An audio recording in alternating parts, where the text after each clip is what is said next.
வார்த்தை வழுக்கிடுச்சு. நம்ம எல்லாருடைய வாழ்க்கையிலும் இது நடந்திருக்கும் இல்லையா? கோபத்துல நாக்கு கட்டுப்படுத்த முடியாம நாம பேசின ஒரே ஒரு வார்த்தை ஒரு முழு உறவையே உடைச்சிருக்கும். இன்னைக்கு அந்த ஒரு முக்கியமான தருணத்தை பத்தி தான் நம்ம பார்க்க போறோம். கேட்டிங்களா? இவர்தான் ரெஹான்.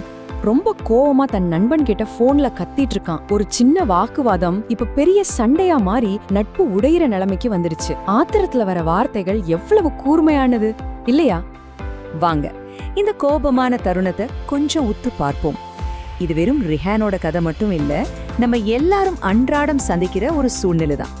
கோபம் வரும்போது நம்ம நாக்கு எப்படி நம்ம கட்டுப்பாட்டை மீறி போகுது. அப்போதான் ரெஹானோட அத்தா வர்றாரு. அவன் கோபத்தை பார்த்துட்டு ரொம்ப அமைதியா ஒரு கேள்வி கேட்கிறாரு. என்னப்பா, நாக்குல இருந்து நெருப்பு வருதா அப்படின்னு. பாருங்க, கோபமான வார்த்தைகள் நெருப்பு மாதிரி. அது உறவுகளை சுட்டு பொசிக்கிடும்னு எவ்வளோ அழகா உணர்த்துறாரு.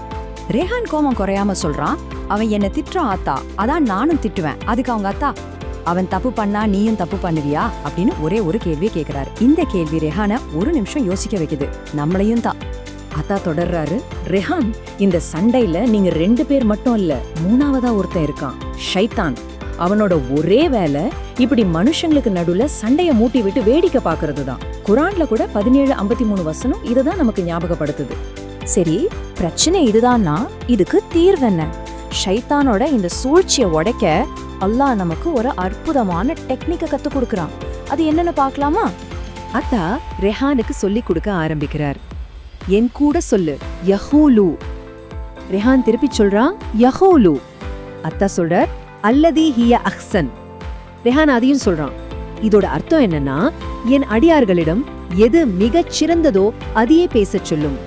இறைவன் நம்ம கிட்ட நல்ல வார்த்தைகளை பேசச் சொல்லல, இருக்கிறதுல மிகச் சிறந்த வார்த்தைகளை பேசச் சொல்றான்.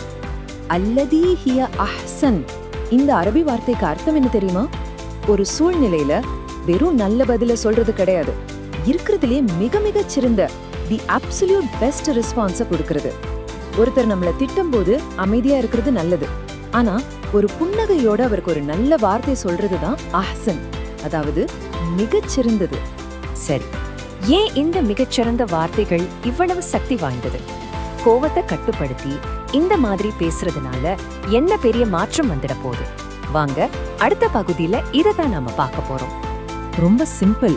ஒருத்தர் நம்மள காயப்படுத்தும் போது உடனே பதிலுக்கு கத்துறது ரொம்ப சுலபம், ஆனா அது பலவீனம். அந்த கோபத்தை அடக்கிக்கிட்டு மிகச்சிறந்த வார்த்தைகளை தேர்ந்தெடுக்கிறது தான் உண்மையான பலம். சோ, கெட்ட வார்த்தை பலவீனம், சிறந்த வார்த்தை தான் சக்தி.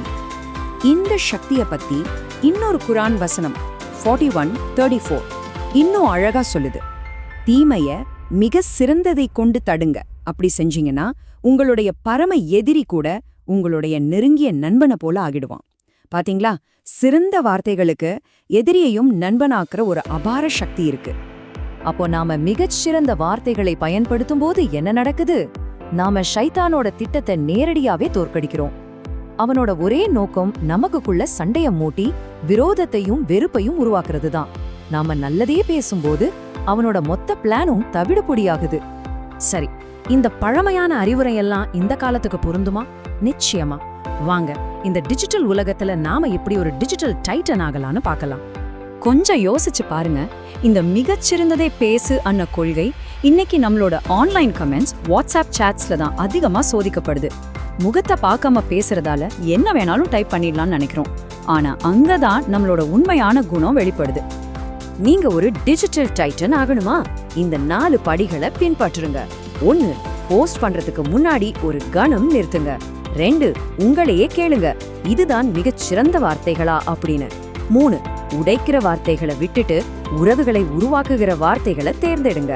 கடைசியா 4, உங்களுடைய பலத்தையும் குணத்தையும் வெளிப்படுத்துற மாதிரி போஸ்ட் பண்ணுங்க. இப்போ நம்ம கதைக்கு வருவோம்.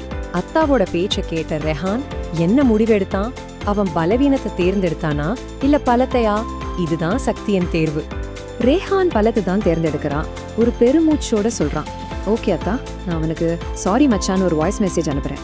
பாருங்க, ஒரு சின்ன சாரி ஒரு உடைந்த நட்பை சரி செய்ய போதுமானது. அது பலவீனத்தோட அடையாளம் இல்ல, உண்மையான பலத்தோட அடையாளம். இந்த விளக்கம் முடியும் போது நான் உங்களை ஒரு கேள்வியோட விட்டுட்டு போறேன்.